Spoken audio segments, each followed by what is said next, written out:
نحمده ونستعينه ونستغفره ونؤمن به ونتوكل عليه ونعوذ بالله من شرور أنفسنا ومن سيئات أعمالنا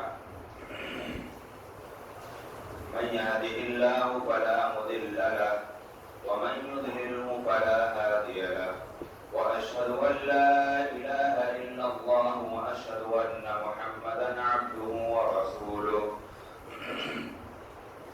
أما بعد فإن خير الحديث كتاب الله وخير الهدي هدي محمد صلى الله عليه وسلم وشر الأمور محدثاتها وكل محدثة بدعة وكل بدعة ضلالة وكل ضلالة في النار. أعوذ بالله من الشيطان الرجيم. بسم الله الرحمن الرحيم. يا أيها الذين آمنوا اتقوا الله حق تقاته ولا تموتن إلا وأنتم مسلمون. يا أيها الناس اتقوا ربكم الذي خلقكم من نفس واحدة وخلق منها زوجها وبث منهما رجالا كثيرا ونساء واتقوا الله الذي تساءلون به والأرحام إن الله كان عليكم رقيبا. يا أيها الذين آمنوا اتقوا الله وقولوا قولا سديدا يصلح لكم أعمالكم ويغفر لكم ذنوبكم ومن يطع الله ورسوله فقد فاز فوزا عظيما. أعوذ بالله من الشيطان الرجيم. بسم الله الرحمن الرحيم. ويضع عنهم إسرهم والأغلال التي كانت عليهم فالذين آمنوا به وعزروه ونصروه واتبعوا النور الذي أنزل معه أولئك هم المفلحون. وقال عز وجل من قائل. أعوذ بالله من الشيطان الرجيم. بسم الله الرحمن الرحيم. ومن آياته أن خلق لكم من أنفسكم أزواجا لتسكنوا إليها وجعل بينكم مودة ورحمة. وقال النبي صلى الله عليه وسلم خير النكاح أيسره. رب اشرح لي صدري ويسر لي أمري واحلل عقدة من لساني يفقهوا قولي. رب زدنا علما رب زدنا علما. حمد و ثنا کبریائی بڑائی بزرگی اس رب کائنات کے لیے لائق و زیبا جو تمام جہان والوں کا پالنہار رب العالمین خالق کائنات مالک ارض و سما ہے. بعدہ بے شمار درود و سلام نازل ہوں اس رب کائنات کی جانب سے دنیا انسانیت کے اوپر بھیجے گئے تمام انبیاء کرام خصوصاً خاتم النبیین رحمت للعالمین احمد مصطفیٰ محمد مصطفیٰ صلی اللہ علیہ وسلم پر اللہم صلی علی محمد مبارک وسلم. حاضر جمعہ گزشتہ خطبہ جمعہ کے اندر آپ کے سامنے شادی بیاہ اور اسلامی تعلیمات کی روشنی میں کچھ آپ کے سامنے کتاب و سنت کے دلائل پر گفتگو کیا تھا. آج اسی سلسلے کی دوسری کڑی کی شادی بیاہ اور غیر شرعی رسومات جہالت بھری رسمیں کون کون سی رسمیں جو اسلام کا حصہ نہیں ہے، شریعت کا حصہ نہیں ہے، بیان کی اجازت نہیں ہے، محمد الرسول اللہ صلی اللہ علیہ وسلم کی شہادت نہیں ہے، سلف صالحین کا عمل نہیں ہے، صحابہ کرام کا اس پر کوئی نشان نہیں ہے، اور وہ رسمیں جو آج ہم نے اپنے دین کا حصہ اور ہم نے اپنے گھروں کے اندر ان شادی بیاہ کا حصہ ہم نے بنا لیا۔ یقیناً یہ ایک ایسا موضوع ہے جو موضوع تلخ ہے اور حقیقت بھی ہے۔ یہ موضوع تلخ بھی ہے اور حقیقت بھی ہے کہ آج ہمارا مسلم معاشرہ، ہم سینے پہ نیت باندھتے ہیں، ہم رفع الیدین کرتے ہیں، بلند آواز سے آمین کہتے ہیں، قدم سے قدم ملاتے ہیں، لیکن ہم نے سمجھ رکھا کہ یہی سنت ہے۔ اس کے علاوہ نمازیں ہماری محمد رسول اللہ صلی اللہ علیہ وسلم کی طرز کے مطابق، ہماری شادیاں، ہمارے بیاہ اور ہمارے یہ خوشی کے مواقع، یہ دور جاہلیت اور مغربی تہذیب اور ویسٹرن کلچر کے طور پر ہوں، یہ کہاں کا اسلام ہے، یہ کہاں کی تعلیمات ہے، اور یہ کہاں کی عقل مندی ہے کہ ہم محمد رسول اللہ صلی اللہ علیہ وسلم نے اللہ رب العالمین کی اجازت سے ہمیں جہاں اس نبی نے پانی پینے کی طور طریقے کی زندگی سکھائی ہے، ہمیں جہاں اس نبی نے اپنی بیوی سے ہم بستری کرنے کا طریقہ اور اس کا دعا بتایا ہے،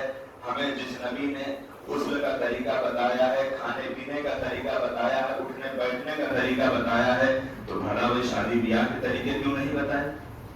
شادی بیاہ کے طریقے محمد رسول اللہ صلی اللہ علیہ وسلم کی زندگی میں کیسے شادیاں ہوئی؟ 2-3 شادیاں آپ کے سامنے بیان کر کے پھر دیکھتے ہیں کہ ہمارے اندر ان کے مد مقابل یا ان کے برخلاف کون سی ایسے رسمیں پائی جاتی ہیں جو دین کا کوئی حصہ نہیں، شریعت کا کوئی حصہ نہیں۔ پیارے رسول صلی اللہ علیہ وسلم کے ایک بڑے جبری صحابی ہیں، وہی صحابی رسول جن کو اپنی زبان سے اپنے سامنے محمد رسول اللہ صلی اللہ علیہ وسلم نے دنیا کے اندر جنت کی بشارت سنائی۔ کون سے صحابی؟ حضرت عبد الرحمن بن عوف رضی اللہ تعالیٰ عنہ۔ یہی عبد الرحمن بن عوف رضی اللہ تعالیٰ عنہ، ان کی شادی ہو جاتی ہے، نبی کو کوئی خبر نہیں، نبی کے صحابہ کو کوئی خبر نہیں۔ ایک دن راستے میں نبی کریم صلی اللہ علیہ وسلم سے ملاقات ہو جاتی ہے، آپ صلی اللہ علیہ وسلم نے ان کے کپڑے پر زرد رنگ کی کوئی ایک سردی محسوس کی۔ نبی کریم صلی اللہ علیہ وسلم پوچھ بیٹھے عبد الرحمن بن عوف، کیا تم نے شادی کر لی ہے؟ حضرت عبد الرحمن بن عوف رضی اللہ تعالیٰ عنہ نے کہا اللہ کے رسول صلی اللہ علیہ وسلم، کچھ سونے کے بدلے کچھ ایسا مہر دے کر میں نے ایک انصاری لڑکی سے شادی کر لی ہے۔ آج ہم ہوں ایسے موقع پر ہمارے رشتہ دار، دوست، احباب، ہم سے ملنے جلنے والے اگر ہمیں شادی کے موقع پر اگر ہم بلائیں نا، یہ دشمنیاں لمبی دور تک کئی نسلوں تک جاتی ہے۔ اس نے ہمیں نہیں بلایا، میں اس کو نہیں بلاؤں گا، یہ کون سا طریقہ ہے؟ اس نے ہمیں نہیں بلایا، ہم اس کو نہیں بلائیں گے اور پوری نسل تک نہیں بلائیں گے۔ یہ رسم اسلام کا حصہ نہیں ہے۔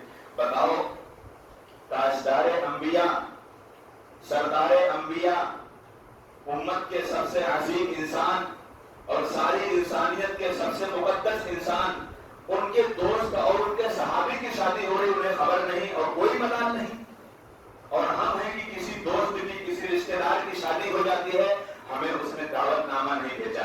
اگر دعوت نامہ بھیج بھی دیا تو وہ کیوں نہیں آیا ہمیں دعوت نامہ بھیجنے کے لیے؟ یہ اسلام کا حصہ نہیں ہے۔ جس کی جو سکت ہے، جس کی جو طاقت ہے، جس کی جو استطاعت ہے، آپ کو اس نے خشوع خضوع عاجزی کے ساتھ، محبت کے ساتھ بلا لیا، آپ کا فرض بنتا ہے، واجب آپ جانا اس کے پاس، دعوت قبول کرنا واجب ہے۔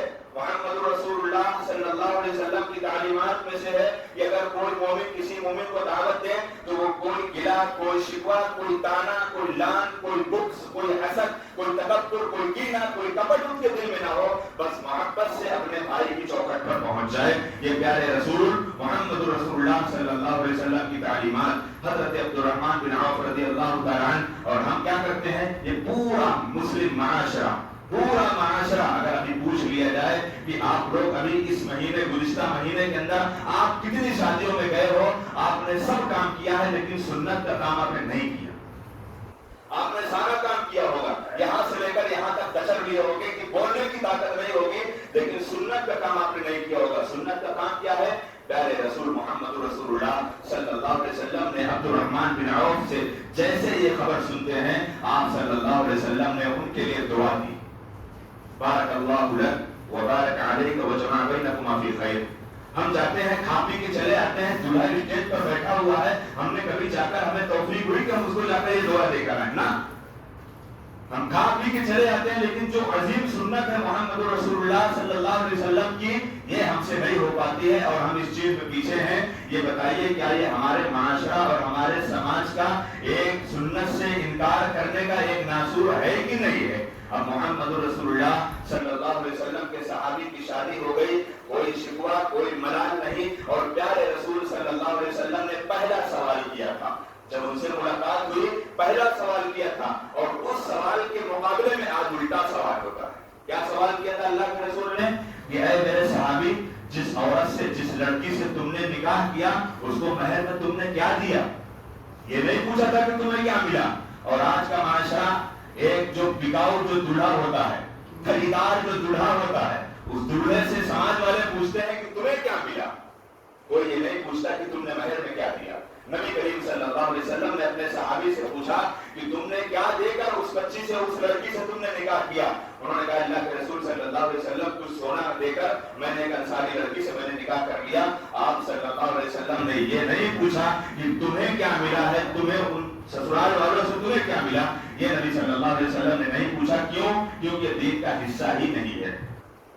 دنیا کی رسمیں کیا ہے، دنیا کے اندر خرافات کیا ہے، دنیا کے اندر طرح طرح کی ایجاد کیا ہے، اس سے ہم سے مطلب نہیں ہے۔ لیکن شریعت اسلامیہ نے اس چیز پر سارے انسانوں کو اور سارے باغوں کو اور سارے ان لڑکوں کو اس بات پر اللہ رب العالمین نے مکلف کیا ہے، اور اللہ رب العالمین نے اس بات پر حکم دیا ہے کہ جب کبھی تم شادی کرنا تو تمہاری ذمہ داری بنتی ہے کہ تمہاری جانب سے لڑکی کے اوپر، لڑکی کے باپ کے اوپر، لڑکی کے بھائی کے اوپر ایک پائی بھی خرچہ نہ ہونے دینا۔ یہ نبی کریم صلی اللہ علیہ وسلم کی حدیث ہے، اور آپ صلی اللہ علیہ وسلم نے کہا سب سے برکت والا اور سب سے بہترین والا نکاح وہ نکاح ہے جس نکاح میں آسانی ہو، جس نکاح میں آسانی ہو، سب سے برکت والا اور سب سے خیر والا نکاح وہ ہے۔ یہ محمد رسول اللہ صلی اللہ علیہ وسلم کے صحابہ کرام کی زندگی کے اندر جو شادیاں ہوئی، ایک شادی حضرت جلیبیب رضی اللہ تعالیٰ عنہ، یہ معلوم ہے کون صفت کے حامل تھے؟ یہ حضرت جلیبیب، یہ کالے کلوٹے، ایک دم کالے تھے چہرے کے حساب سے، اور ان کے چہرے پر بہت دانے پڑے تھے۔ حدیث کے الفاظ موجود ہیں، بخاری شریف کے اندر حدیث موجود ہے، پیارے رسول صلی اللہ علیہ وسلم کے یہ صحابی جو کالے کلوٹے اور ایک طریقے سے ان کے چہرے پر دانے نکلے پڑے ہوئے تھے۔ اور آج کا معاشرہ، آج کا سماج ایک طریقے سے اگر جہاں پر غریب بچیاں، غریب لڑکیاں نکاح کی عمر میں، نکاح کے انتظار میں وہ پوری کی پوری 30 سال 35 سال پار ہو جا رہی ہے، کوئی پوچھنے والا نہیں۔ وہیں پر کچھ لڑکے بھی اس ضمن میں ہیں، کچھ لڑکے بھی اسی ضمن میں ہیں، شریعت کا پابند ہے، اخلاق و کردار کا حامل ہے، نمازی ہے، ہاں حلال و حرام سے بچنے والا ہے، لیکن غریب ہے، کوئی شخص اسے اپنی بیٹی دینا گوارا نہیں کرتا، کوئی شخص اسے اپنی بیٹی دینا گوارا نہیں کرتا، کیونکہ اس کے اندر ایسی دولت اور ایسا ہنر نہیں ہے جو اس نے دنیا کے اندر ایک رسم بنا رکھا ہے۔ اس کے اندر شریعت کی پابندی ہے، اس کے اندر دینداری ہے، اخلاق ہے، اور وہ بسا اوقات کبھی حسین و جمیل بھی ہے، خوبصورت بھی ہے، پھر بھی اس کا رشتہ نہیں ہوتا۔ کیوں؟ کیونکہ وہ غریب ہے۔ اور ہمارا معاشرہ، ہمارا سماج اپنی نیک صالحہ پاک باز بیٹی کو بسا اوقات کبھی کسی ایسے مرد کے حوالے کر دیتا ہے جو مرد ایک طریقے سے شریعت سے دور ہے، نماز کا پابند نہیں ہے، اخلاق و کردار کے اعتبار سے کھچیا ہے، ایک دم رذیل انسان ہے، اس کو ہم اپنی بیٹی کو اس کے حوالے کر دیتے ہیں۔ کس بنیاد پر؟ دولت مند ہے، کس بنیاد پر؟ دولت مند ہے۔ یہ ہمارے سماج کی حقیقت ہے، یہ ہمارے سماج کی حقیقت ہے۔ حضرت جلیبیب رضی اللہ تعالیٰ عنہ، صحابی رسول، کالے کلوٹے انسان، ان کے چہرے پر دانے پڑے ہوئے ہیں۔ پیارے رسول صلی اللہ علیہ وسلم کے سامنے ایک صحابی آتے ہیں اور انہوں نے اپنی بیٹی کے تعلق سے ایک واقعہ بتایا کہ میری بیٹی بیوہ ہو گئی ہے، میری بیٹی کے شوہر کا انتقال ہو گیا ہے۔ نبی صلی اللہ علیہ وسلم نے کہا تمہاری بیٹی کے لیے ایک رشتہ ہے۔ کس نے کہا؟ دنیا کے سب سے عظیم انسان نے مشورہ دیا، کہا تمہاری بیٹی کے لیے ایک رشتہ ہے۔ وہ صحابی خوش ہو گئے، انہوں نے کہا اللہ کے رسول صلی اللہ علیہ وسلم میرے لیے اس سے بڑی سعادت مندی کی بات کیا ہوگی کہ ہم اللہ کے رسول صلی اللہ علیہ وسلم کو اپنا ہم داماد بنائیں. نبی صلی اللہ علیہ وسلم سمجھے کہ شاید اللہ کے رسول میری بیٹی شادی کریں. انہوں نے سمجھا کہ شاید اللہ کے رسول میری بیٹی شادی کریں گے. اللہ کے رسول صلی اللہ علیہ وسلم نے کہا نہیں مجھے ضرورت نہیں ہے, میرے ایک صحابی ہیں, میں ان سے تمہاری بیٹی کا نکاح کرا دینا چاہتا ہوں. کون صحابی؟ صحابی نے پوچھا کہ کون سی صحابی ہے؟ جس لڑکی کے باپ جو نبی صلی اللہ علیہ وسلم کے سامنے کھڑے تھے, ان سے اللہ کے رسول نے کہا کہ ہمارے پاس ایک صحابی ہے حضرت جلیبیب, جو بڑے نیک پابند بڑے پرہیزگار ہیں. ان کے بارے میں تو سارے صحابہ جانتے ہی تھے کہ جلیبیب ایک کالے کلوٹے انسان ہے. صحابی رسول نے کہا ٹھیک ہے اللہ کے رسول صلی اللہ علیہ وسلم, آپ کا مشورہ سرو آنکھوں ہے, میں جا کر اپنے گھر میں مشورہ کر لوں, اپنی بیوی اور اپنی بیٹی سے میں جا کر پوچھ لوں. چنانچہ یہ صحابی جا کر اپنے گھر میں جیسے ہی اپنی بیوی کو بتاتے ہیں کہ اللہ کے رسول صلی اللہ علیہ وسلم کی جانب سے ایک رشتہ آیا ہے ہماری بیٹی کے لیے, وہ بیوی بھی خوش ہو گئی. اس بیوی نے بھی کہا کہ بڑی ہمارے لیے خوش نصیبی سعادت مندی کی بات ہے کہ اللہ کے رسول ہماری بیٹی سے شادی کریں گے. تو صحابی نے کہا نہیں اللہ کے رسول نے ایک صحابی کو مقرر کیا ہے اور وہ ایک صحابی حضرت جلیبیب ہے اور ان سے ہماری بیٹی کا نکاح کرانا چاہتے ہیں. وہ عورت اکڑ پڑی, نہیں ہم جلیبیب سے شادی نہیں کریں گے. ہماری بیٹی پڑھی لکھی, ہماری بیٹی دیندار, ہماری بیٹی حسین و جمیل, ہماری بیٹی خوبصورت, ہم کیسے حضرت جلیبیب سے شادی کریں گے؟ وہ بیٹی اپنے کانوں سے یہ پورا ماجرا سن رہی تھی. جس بیٹی کے رشتے کے تعلق سے گفتگو گھر میں ہو رہی ہے, وہ بیٹی پورا قصہ پورا کہانی پیارے رسول صلی اللہ علیہ وسلم کے مشورے کو اس نے اپنے کانوں سے سنا, اور سنتے ہوئے وہ اپنے باپ سے اور اپنے ماں سے کہہ دیتی ہے کہ اے میرے ابا جان اور اے میری اماں جان, اگر یہ رسول اللہ صلی اللہ علیہ وسلم کی جانب سے یہ مشورہ ہے تو میں سمجھتی ہوں کہ میری زندگی کے اندر خیر ہی خیر ہوگا. میں سمجھتی ہوں کہ میری زندگی کے اندر خیر ہی خیر ہوگا, کیونکہ یہ مشورہ اور یہ میرے لیے رشتہ محمد رسول اللہ نے متعین کیا ہے, اور ہو سکتا ہے کہ میری زندگی کے اندر 4 چاند لگ جائیں پھر بھی ماں ماننے کو تیار نہیں. باپ نے کہا ٹھیک ہے. بہرحال پیارے رسول صلی اللہ علیہ وسلم کی بات کو اس شوہر نے جا کر اپنی بیوی کو منایا. بیٹی تو پہلے ہی تیار ہو گئی. اسی لیے جب کبھی کوئی ایسی بات آئے, جب کبھی کوئی ایسا معاملہ آئے, ایسی باتیں آئے سماج کے اندر کہ شریعت نے جس چیز کی اجازت دے رہی ہے اور وہ شرعی نقطۂ نظر سے وہ چیز حلال ہے, جائز ہے اور اس کا کرنا بہترین کارآمد اور خیر ہے, تو ایسی بات میں اگر ماں باپ اگر انکار کر رہے ہیں تو وہاں ماں باپ کی فرمانبرداری نہیں ہے. جہاں پر اللہ رب العالمین نے بھی اجازت دی ہے, محمد رسول اللہ صلی اللہ علیہ وسلم نے بھی اجازت دی ہے, لیکن ماں باپ وہاں اپنے دنیا کے رسم و رواج اور دنیا کے اپنے بنائے ہوئے ان پریکٹیکل اور اس دنیا کے بنائے ہوئے رسم میں وہ اپنے آپ میں اس چیز سے انکار کرتے رہے ہیں. اللہ کے رسول صلی اللہ علیہ وسلم حضرت جلیبیب اور اس لڑکی کی شادی ہو گئی, اور پیارے رسول صلی اللہ علیہ وسلم نے اس بچی کے لیے دعا کی. جلیبیب کے لیے دعا نہیں, اس لڑکی کے لیے اللہ کے رسول صلی اللہ علیہ وسلم نے دعا دی, اور اس کی زندگی کی خوشامد اور اس کی آخرت کے اندر کامیابی کی ضمانت پر نبی صلی اللہ علیہ وسلم نے بشارت دی, خوشخبری دی. اور وہی جلیبیب, مقام و مرتبہ دیکھو میرے بھائیوں, مقام و مرتبہ دیکھو. ایک غریب اور ایک کالے کلوٹے صحابی ہیں, نبی کریم صلی اللہ علیہ وسلم کی زندگی میں ان کا مقام و مرتبہ دیکھو اس حدیث سے کہ پیارے رسول صلی اللہ علیہ وسلم نے ایک غزوے کا اعلان کر دیا, ایک جنگ کا اعلان ہو گیا, اور اسی کے ساتھ جلیبیب بھی نکل پڑے. جلیبیب جب نبی کریم صلی اللہ علیہ وسلم کے ساتھ جب نکل پڑے غزوہ میں, لڑتے دشمنوں کے بیچ میں تقریباً جس جگہ وہ شہید ہوئے تھے ان کے ارد گرد 7 یا 9 دشمنان اسلام وہ گرے پڑے ہوئے تھے, اور شاید کہ وہ سارے کے لوگوں کو مار لیے تھے اور کوئی دھوکہ دے کر ان کو مار دیا تھا. وہاں پر وہ شہید ہو کر گرے پڑے تھے. نبی صلی اللہ علیہ وسلم دیوانہ کی طرح گھوم رہے تھے پورے میدان میں, اے لوگوں تمہیں ایک لاش ملی کہ نہیں ملی, مجھے جلیبیب نہیں دکھائی دے رہے ہیں. صحابہ نے پوچھا کہ ہو سکتا ہے کوئی عام انسان ہوگا, لیکن نبی کریم محمد رسول اللہ صلی اللہ علیہ وسلم تلاشتے جب جلیبیب کے پاس پہنچے, آپ صلی اللہ علیہ وسلم کی آنکھوں سے آنسو جاری ہو گئے حضرت جلیبیب کے چہرے کو دیکھ کر, اور وہ عزت, وہ مقام, وہ میرے نبی محمد رسول اللہ صلی اللہ علیہ وسلم کی نگاہ میں ان کے لیے وہ احترام کہ آپ صلی اللہ علیہ وسلم نے کسی صحابی کو نہیں کہا, آپ صلی اللہ علیہ وسلم نے خود ان کو اٹھایا اپنے کندھوں پر. کس کے کندھوں پر؟ اپنے کندھوں پر. قربان جاؤ اس نبی پر جس نبی کے کندھے پر ایک مسلمان کا جنازہ قبرستان تک پہنچایا جائے اور قبرستان پر لے جانے کے لیے کوئی چارپائی اور کوئی کھٹیا نہ موجود تھی. وہاں پر اللہ کے رسول نے اپنے کندھے پر لیا اور اپنے کندھے پر لے کر آپ صلی اللہ علیہ وسلم قبرستان پہنچتے ہیں اور خود اپنے ہاتھ مبارک سے اللہ کے رسول نے حضرت جلیبیب کو قبر میں اتارا ہے. یہ کتنی سعادت مندی کی بات ہے, یہ کتنی فخر کی بات ہے اور کتنی ان کے لیے شرف کی بات ہے کہ اللہ کے رسول صلی اللہ علیہ وسلم کی نگاہ میں ان کے لیے وہ مقام و مرتبہ. اور ہم شادی بیاہ کے تعلق سے عبد الرحمن بن عوف رضی اللہ تعالیٰ عنہ کی شادی ہو گئی, حضرت جلیبیب کی شادی ہو گئی. کہاں گئی وہ منگنی, کہاں گئی وہ پکی کرنے والی وہ رسم, کہاں گئی وہ بارات, کہاں گیا وہ جہیز, کہاں گئی وہ انگوٹھی پہنانے والی رسم, کہاں گئی وہ مہندی, کہاں گئی وہ ہلدی. یہ ساری کی ساری رسمیں ہم نے بنا رکھا ہے. اسلام میں اس کا کوئی حصہ نہیں. بارات کے تعلق سے اگر دیکھا جائے اس کی حقیقت نہ تو قرآن میں ہے, نہ تو حدیث میں ہے, نہ تو کسی عربی الفاظ میں بارات کا تصور. بارات معلوم ہے کیا ہے؟ بارات معلوم ہے کیا ہے؟ بارات کی حقیقت ہے بر یاترا. معلوم ہے کہ نہیں؟ بارات کی حقیقت ہے بر یاترا. اور یہ ہمارے ملک کے اندر بہت پہلے راجپوتانہ گھرانے کے اندر یہ چیز ایجاد ہوئی. کس طریقے سے ایجاد ہوئی ہے؟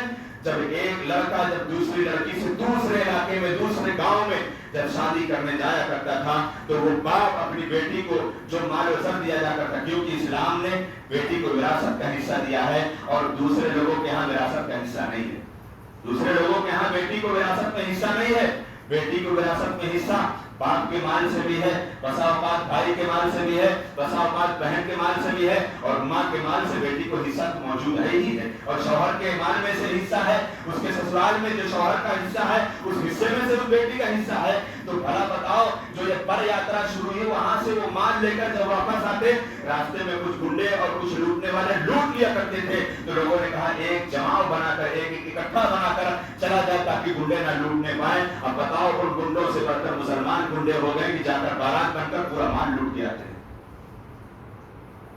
یہ باراتی یہ کوئی شریعت اسلامیہ کا حصہ نہیں ہے. یہ باراتی گنڈے ہیں جو جاتے ہیں لڑکی کے باپ پر ایک بوجھ بن کر, اور لڑکی کے باپ پر اس کی کمزوری, اس کی ہڈی, اس کی پسلی اور سارا کا سارا مال بچوا کر, اور وہ باپ اپنے اندر ٹوٹ جاتا ہے. میر تقی میر کا واقعہ ہے, بیان کرنے والوں نے بیان کر کیا کہ عربی ادب کے بہت بڑے شاعر تھے. کسی نے کہا کہ یہ میر تقی میر کا واقعہ ہے, کسی نے کہا کسی اور کا ہو سکتا ہے, لیکن جو شعر کے اندر موجود ہے کہ میر تقی میر نے کہا کہ بے شک میں نے اپنی بیٹی کے لیے میں نے آرام و اسباب کے سارے چیز دے دیے, لیکن اے میری بیٹی مجھے خیال نہ تھا کہ میں تیرے مرنے کے بعد میں کم از کم کفن تک دے دیتا, میں کم از کم کفن تک دے دیتا. یہ بارات یہ بر یاترا سے شروع ہوئی, اس لیے اسلام کا کوئی حصہ نہیں ہے. اور ہمارے سماج ہمارے معاشرے کے اندر اس میں صرف لڑکے ہی گنہگار نہیں ہیں, بسا اوقات ماں باپ بھی گنہگار ہیں. کیسے؟ ایک لڑکا دیندار ہے, ایک بیٹا میرا پرہیزگار ہے, خلوص و للہیت کا پابند ہے, اللہ رب العالمین کی تعلیمات کو اپنانے والا ہے. بیٹا اعلان کر دیتا ہے کہ اے اماں اور اے ابا میں لڑکی کے گھر میں بارات لے کر نہیں جاؤں گا. ماں کیا کہتی ہے معلوم ہے؟ میرے ارمان کہاں جائیں گے؟ میں نے تجھے بڑے ارمانوں سے اور بڑے لاڈ پیار سے پالا ہے. یہ کہنے تو ملتا ہے خوشی کا, اور تو دل اٹھا دے رہا ہے. بس اوقات ماں باپ بھی مجرم بن جاتے ہیں ان بچیوں کے حق میں جن بچی کے گھر پر بیٹے باپ اور پورا گھر خاندان اور پورے دوست احباب ایک لمبی لسٹ بنا کر بیٹے کا باپ لڑکی کے باپ کے پاس اطلاع دیتا ہے کہ ہمارے پاس 100 لوگ ہیں, یہ پورے گھر والے پورے بھائی بہن کے سارے بچے ملا کر 100 لوگ ہو گئے, اور اگر 100 لوگ آئیں گے اور ہمارے پڑوسی نہیں آئیں گے تو ان کو ملال ہوگا. یہ معلوم ہے کتنا بڑا تماشا ہے؟ یہ تماشا نہیں ہے, یہ گھنٹیا پن ہے. پیارے رسول صلی اللہ علیہ وسلم کے سامنے عبد الرحمن بن عوف کی شادی ہو رہی ہے, کوئی ملال نہیں اور کوئی کسی کو شکایت نہیں کہ اللہ کے رسول کے صحابہ شادی کر لیے ہیں, میں شادی کروں گا تو میں لوگوں کو نہیں بلاؤں گا تو لوگ تانا دیں گے. نبی صلی اللہ علیہ وسلم کی تعلیمات کی دھجیاں ایسے اڑائی جاتی ہیں کہ بیٹے کا باپ بیٹی کے باپ سے کہتا ہے کہ 100 لوگ تو ہو گئے ہیں, اگر 5 پڑوس کے لوگوں کو نہیں بلاؤں گا تو لوگ ناراض ہو جائیں گے, لہٰذا 100 لوگ اور آ جائیں گے ہمارے ساتھ میں, اور ہمارے کچھ غیر مسلم دوست بھائی ہیں ہم ان کو بھی بلائیں گے تو تم ان کے لیے بھی اپنا انتظام کر لینا, الگ سے پوری کچوری انتظام کر لینا. حد ہو گئی ظلم کرنے کی. سیدھا بھیک نہیں مانگ لیتے, سیدھا بھیک مانگ لو کہ مجھے دے دو اتنی ضروریت اور اتنی پراپرٹی, اتنا کھانے پینا. یہ ہمارے سماج کی حالت ہے. اگر کوئی غلط بات بول رہا ہوں میرے بات پکڑ لینا. پہلی بات کیا؟ عبارات. اور جہیز کا مسئلہ کہاں سے آیا؟ جہیز کا مسئلہ کہاں سے آیا؟ جہیز کے بارے میں اگر کبھی بیٹا منع کرتا ہے، کبھی بیٹا منع کرتا ہے کہ مجھے کچھ نہیں چاہیے، مجھے کچھ نہیں چاہیے، تو بیٹے کی ماں، بیٹے کی کبھی بہن، بیٹے کی کبھی بھاؤج اس جملے کو کہہ کر بیٹے کو تانا مار مار کر، بیٹے کو تانا مار مار کر اس طریقے پر آمادہ کر دیتے ہیں کہ وہ مجبور ہو جاتا ہے اور مانگنے پر مجبور ہو جاتا ہے. بسا اوقات کبھی 2 دن پہلے، کبھی 3 دن پہلے، یا کبھی 2 دن بعد، کبھی 3 دن بعد، یا کبھی سامان کی شکل میں اور یا کبھی کیش کی شکل میں، یہ سارے کے سارے راستے اپنائے جاتے ہیں ہمارے سماج کے اندر. 3 دن پہلے آگے تو کیا جہیز نہیں ہوگا؟ 3 دن پہلے آگے تو جہیز نہیں ہوگا، وہ جہیز ہی ہوگا، وہ جہیز ہی ہوگا.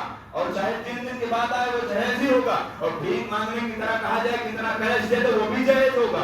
آپ سامان لو، کیش لو، پیسہ لو، روپیہ لو، زمین لو، گھر لو، جہیز کے نام پر، وہ سارا کا سارا جہیز اسلام کے نام پر حرام ہے. اور ایسا عمل کرنے والا، جیسے اللہ رب العالمین نے قرآن مقدس کے اندر اللہ نے نماز کو فرض کیا ہے، اسی طریقے سے اللہ رب العالمین نے وراثت کو فرض کرتے ہوئے اللہ نے کہا تلک حدود اللہ، یہ اللہ کی حدیں ہیں. اور ومن یتعد حدود اللہ فقد ظلم نفسہ، جو اللہ کی حدود سے کراس کرتا ہے، اللہ کی بنائی ہوئی جو لائن ہے اس کو کراس کرتا ہے، وہ اپنے نفس پر ظلم کرتا ہے اور وہ اپنی بیٹی پر ظلم کرتا ہے. جو اپنی بیٹی کو حصہ نہیں دیتا، اپنی بہن کو حصہ نہیں دیتا.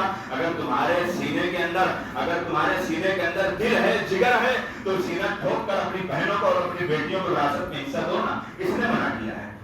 اپنی مال سے، اپنی وراثت سے. اور یہ جہیز کا کلچر اس وقت ختم. ایسا نہیں کہ صرف اس میں امیر لوگ ہیں، ایسا نہیں ہے کہ اہل ثروت لوگ اس چیز کو ختم کر دے تو ختم ہو جائے گا. نہیں ختم ہوگا. مڈل کلاس کے لوگ بھی، چاہے وہ بھیک مانگے، چاہے وہ اپنے آپ میں قرضہ لے، وہ سارے کے سارے معاملات کو وہ دنیا والوں کے سامنے اپنے فیلڈ کو اور اپنے کلچر کو بنانے کے لیے وہ اپنے اس کام کو اور اس رسم کو انجام دیتے ہی دیتے ہیں. اور چاہے پڑھے لکھے لوگ ہوں، چاہے پانچوں وقت کے نمازی ہوں، چاہے وہ اللہ رب العالمین کے گھر میں حج بیت اللہ جا کر وہاں حج کر کے آئے ہوں، چاہے وہ اللہ کے راہ میں مال خرچ کرنے والے ہو، اور چاہے وہ اللہ رب العالمین کی رضامندی، اس کی خوشنودی پر، اللہ رب العالمین پر ایمان ہے، اللہ کے رسول پر ایمان ہے، پھر بھی ان لوگوں کا بھی یہ کام ہے اور وہ لوگ بھی یہ کام کو کرتے ہیں جو کام شریعت اسلامیہ نے منع قرار دیا ہے اور شریعت اسلامیہ نے حرام قرار دیا ہے. لڑکی کے گھر پر، لڑکی کے اوپر، لڑکی کے باپ پر، لڑکی کے بھائی پر، لڑکی کی شادی میں 1 پائی بھی خرچ اگر آپ کرواتے ہو، آپ بہت بڑے مجرم ہو اور اللہ رب العالمین کے یہاں آپ کو حساب دینا پڑے گا. جناب محمد رسول اللہ صلی اللہ علیہ وسلم نے ارشاد فرمایا کل میدان محشر میں ساری انسانیت جمع ہوگی، سارے لوگ جمع ہوں گے، سارے پیغمبر جمع ہوں گے اور سارے پیغمبر کی ان کی امتیں جمع ہوں گی. اللہ تعالیٰ کسی بھی انسان کے قدم کو ہلنے نہیں دے گا جب تک 5 سوالوں کے جواب نہیں دے دو گے. ان 5 سوالوں کے جواب میں جب تک آپ کا جواب مکمل نہیں ہوگا، اللہ رب العالمین وہاں پر آپ کو ہلنے نہیں دے گا. پہلا سوال ہوگا وَعَنْ عُمْرِهِ فِيمَا أَفْنَاهُ، اللہ رب العالمین نے عمر دی تھی 30 سال، 40 سال، 50 سال، 60 سال، اللہ رب العالمین نے عمر دی تھی، اس عمر میں تم نے اپنی زندگی کہاں کھپا دیا. اس کے بعد دوسرا سوال ہوگا وَعَنْ شَبَابِهِ فِيمَا أَبْلَاهُ، اے جوانوں، اللہ نے جوانی جیسی عظیم نعمت دی تھی، اللہ نے طاقت و قوت دی تھی. بڑھاپے کے مقابلے میں اللہ نے تم کو جسامت والا بنایا تھا، تم کو طاقت والا بنایا تھا، تم کو عقل و ہنر والا بنایا تھا، تم کو دماغ والا بنایا تھا. تم نے اپنی جوانی کو کہاں کھپایا، تم نے اپنی جوانی کو کہاں لگایا. اور پھر اس کے بعد تیسرا سوال ہوگا وَعَنْ مَالِهِ مِنْ أَيْنَ اكْتَسَبَهُ، تم نے اپنے مال کو کہاں سے حاصل کیا، حلال طریقے سے یا جائز طریقے سے، جھوٹ بول کر یا سچائی طریقے سے، یا تم نے دھوکہ دے کر یا امانت داری کے طریقے سے، تم نے اپنے مال کو کہاں سے کمایا ہے. اور پھر چوتھا سوال ہوگا تم نے اپنے مال کو خرچ کہاں کیا ہے. ہم سمجھتے ہیں کہ ہم نے مال کما لیا، مال ہمارا ہوگا. نہیں نہیں، آپ کا مال نہیں ہے، یہ مال اللہ رب العالمین کا ہے، یہ اللہ رب العالمین کا ہے. اللہ اپنی رحمت سے اگر تم کو دیا ہے تو یہ تمہارا حق بنتا ہے کہ تم اللہ کی مرضی کے مطابق خرچ کرو. اور وہ مال، وہ اسباب اور وہ مال و زر، وہ دولت، یہ ساری کی ساری چیزیں اگر آپ نے حلال طریقے سے کمایا ہے. اسی لیے پیارے رسول صلی اللہ علیہ وسلم کے اس فرمان کے مطابق کہ اللہ رب العالمین نے اور اللہ رب العالمین نے پیارے رسول صلی اللہ علیہ وسلم کو بتایا کہ اللہ تعالیٰ سوال کرے گا کہ میدان محشر میں کہ تم لوگوں نے مال کہاں سے کمایا ہے. اور اسی حدیث کے ضمن میں بے شمار محدثین کہتے ہیں کہ بینک کی کمائی ناجائز حرام ہے. سود کی کمائی ناجائز حرام ہے. سودی کاروبار کرنے والے، سود دینے والے، سود لینے والے، سود لکھنے والے، سود پر گواہی دینے والے، سودی سامان پہنچانے والے، سودی سامان پر مدد کرنے والے، 7 قسم کے لوگ ایسے ہیں جو سودی کام میں ملوث ہیں، اور اللہ رب العالمین نے کہا یہ ان کی کمائی حرام ہے، اور اللہ رب العالمین ان کی اس حرام کمائی پر اللہ نہ ان کی عبادت قبول کرے گا نہ ان کی دعا قبول کرے گا. تو بتائیے جہیز ہم حرام لے رہے ہیں کہ نہیں لے رہے دوسرے سے؟ جہیز ہم حرام لے رہے ہیں کہ نہیں دوسرے سے لے رہے ہیں؟ ہم مانگ کے لے رہے ہیں، بھیک مانگ رہے ہیں. اور پھر اس کے بعد اور رسمیں جو آتی ہیں پیارے رسول صلی اللہ علیہ وسلم کی، جو یہ چوتھا سوال اللہ رب العالمین یہ کرے گا کہ تم نے اپنے مال کو خرچ کہاں کیا. اللہ رب العالمین نے دولت دی ہے تو اس کا مطلب یہ نہیں کہ آپ جہاں چاہو آپ خرچ کر دو. اللہ رب العالمین نے کہا کلوا واشربوا ولا تسرفوا انه لا يحب المسرفين. اور دوسری جگہ اللہ رب العالمین نے کہا ولا تبذر تبذیرا ان المبذرین كانوا اخوان الشیاطین. اللہ رب العالمین نے کہا کہ اے لوگوں کھاؤ پیو لیکن اسراف مت کرو، کھاؤ پیو اسراف مت کرو. انه لا يحب المسرفين. اللہ رب العالمین اسراف کرنے والے کو پسند نہیں کرتا.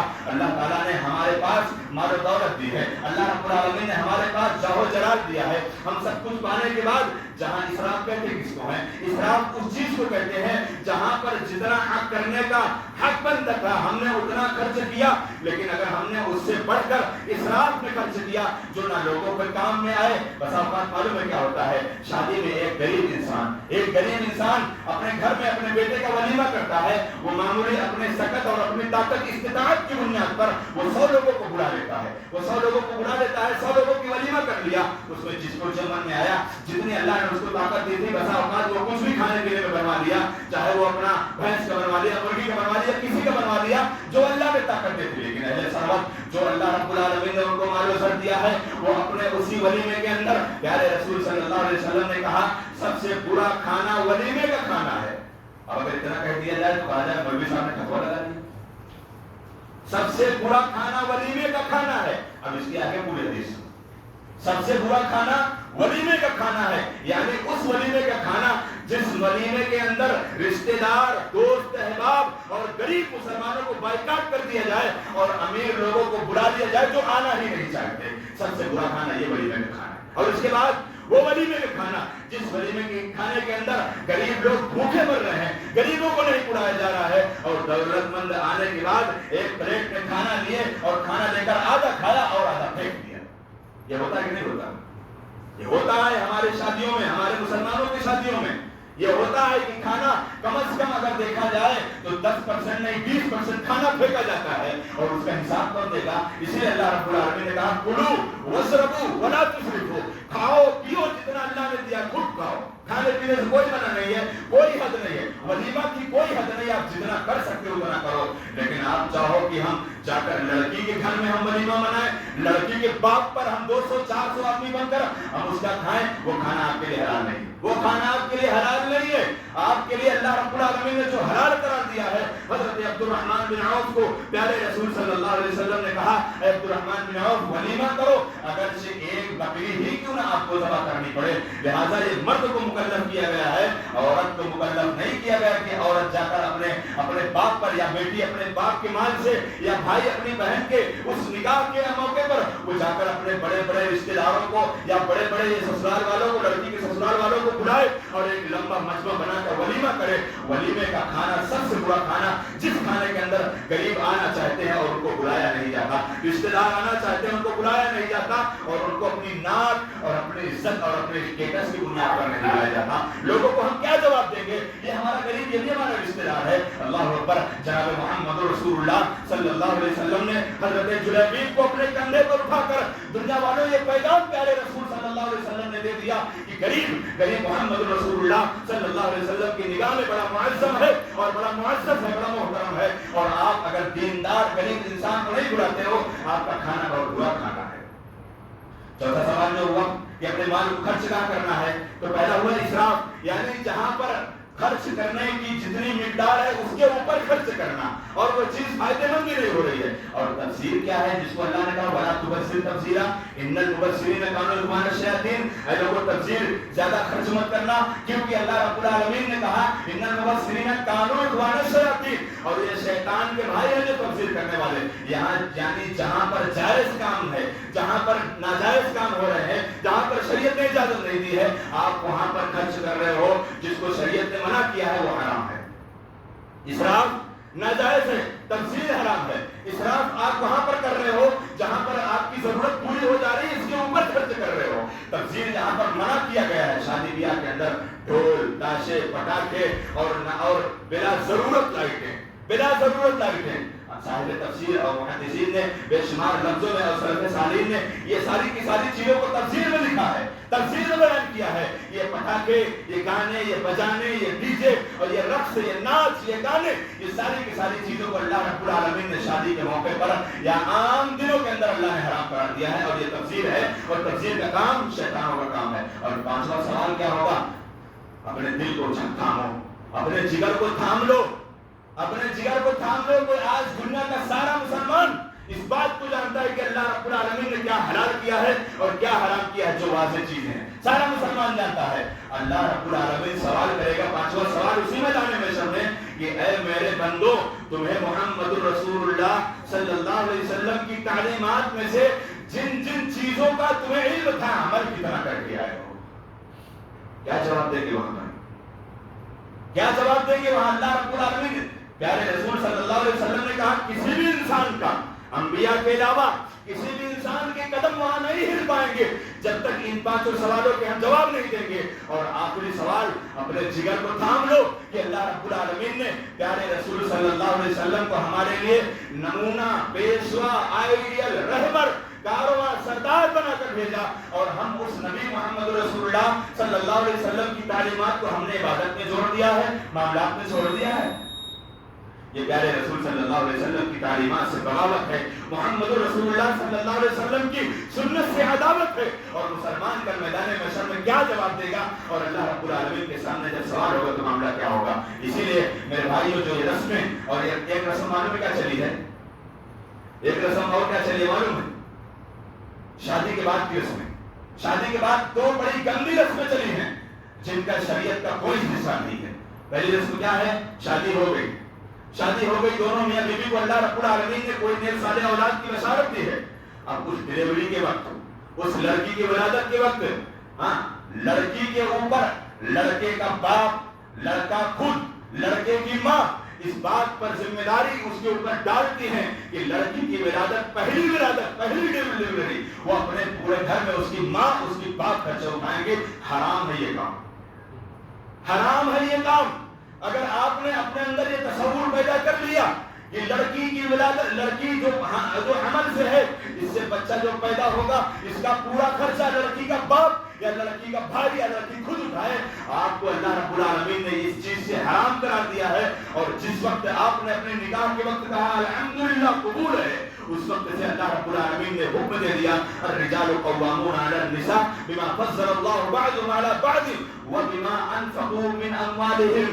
اللہ نے تمہیں قوام بنایا تو اس کا مطلب نہیں کہ کالر ٹائٹ کر لو کہ میں مرد ہوں تو بیوی ہے، میں شوہر ہوں تو میری بیوی ہے۔ ہاں، تو اللہ تعالیٰ نے مکلف کیا ہے، اگر تم کو کفیل بنایا ہے اور اللہ رب العالمین نے تم کو قوام بنایا ہے تو تمہاری قوامیت وہاں تک آئے گی جب تم نے الحمدللہ کہہ کے نکاح پڑھ لیا، اس وقت سے لے کر پورے اس کی زندگی کا خرچہ تمہارے ذمہ ہے۔ کھانا پینا، کپڑا، لباس، گھر، زمین، ساری کی ساری چیزیں یہ آپ کی ذمہ داری بنتی ہے۔ آپ لڑکی کے گھر والے اوپر نہیں آپ ڈال سکتے۔ اور ایک اور گندی رسم چلتی ہے، میں گندی رسم اس لیے کہہ رہا ہوں کیونکہ اسلام کا حصہ نہیں ہے، اسلام کا حصہ نہیں ہے، میں اس لیے گندی رسم کہہ رہا ہوں۔ کیا ہے رسم؟ کسی کو اللہ رب العالمین نے، کسی باپ کو اللہ نے 4 بیٹیاں دی ہیں، کسی باپ کو اللہ نے 3 بیٹیاں دی ہیں۔ پہلی بڑی بیٹی کی اگر شادی ہو جاتی ہے، پہلی بڑی بیٹی کی شادی ہو جاتی ہے، پھر اس کے بعد جب دوسری بیٹی کا کہیں رشتہ لگتا ہے اور پھر وہ بھکاری داماد اپنی سسرال سے مانگتا ہے مجھے یہ چاہیے، مجھے یہ چاہیے، پوری میٹنگ بیٹھتی ہے، لڑکی کے گھر والے پورا خاندان، پورا جماوڑا لے کر پہنچتے ہیں پکی کے نام پر۔ کیا پکی کے نام پر چلتا ہے نا، پہلے منگنی ہو گئی، منگنی کے نام پر بھیک لے لیے آپ، آپ منگنی کرنے گئے ہو، آج ایک مڈل کلاس کا مسلمان بھی منگنی کے نام پر ہزاروں ہزار نہیں لاکھوں لاکھ خرچ ہو جاتے ہیں، اور ایسا محسوس ہوتا ہے جیسے شادی ہو رہی ہے۔ مہندی، ہلدی، یہ ساری کی ساری رسموں پر پورا کا پورا معاشرہ اچھے سے اچھے لان اور اچھے سے اچھے میرج ہال کو بک کر کے، اور مسلمان اپنے مال کو اسراف کر دیتا ہے۔ کون کہتا مسلمان غریب ہے؟ کون کہتا مسلمان غریب ہے؟ اگر اس کی غربت دیکھنا ہے شادیاں دیکھ لو، اور اگر اس کی ہمدردی دیکھنا ہے تو اللہ کے راہ میں خرچ کرنے کا جذبہ دیکھ لو۔ یہ آپ کے سامنے دونوں پیمانے ہیں، دونوں پیمانے آپ کے سامنے ہیں کہ اگر شادیاں دیکھنا ہے تو چاہے مڈل کلاس ہو چاہے دولت مند ہو، کسی نہ کسی طریقے سے اس رسموں کو پوری کریں گے ہی۔ تو بہرحال جو شادی ہونے کے بعد پہلی بیٹی کی جو شادی ہو گئی، جو دوسری بیٹی کی جب شادی ہوتی ہے تو دوسرا جو پہلا داماد ہے یہ اس بات پر اپنے سسرال سے منتظر